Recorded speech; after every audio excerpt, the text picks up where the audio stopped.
Hello everyone and welcome back to another video. In today's video I'm going to show you how to change privacy settings and DeepL. So actually guys, first you will need to change the cookie and tracking, and that's the main privacy control. So this is the most important, as I said, privacy settings and DeepL. So actually guys, you will need just go with the DeepL.com website.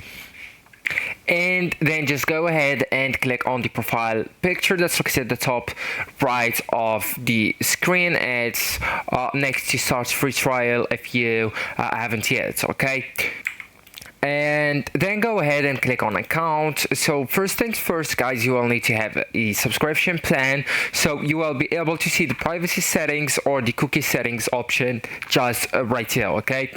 So inside the option you will see categories like necessary, functional, and marketing, okay? So just toggle off anything you don't want and save your choices, so you can change or withdraw consent anytime via this menu.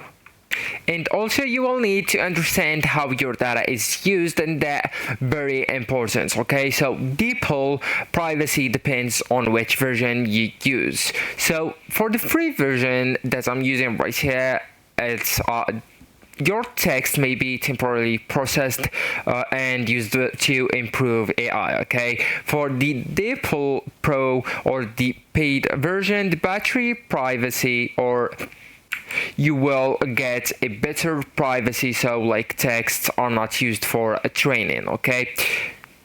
And for the extra privacy tips, you will need to avoid the translating sensitive personal data in free version, clear the browser cookies if you want to reset privacy choices, and use DeepL Pro if privacy is critical, and also log out when using shared devices. Okay, so actually guys, that's it. This is the end of the video. Thank you so much for watching, and goodbye.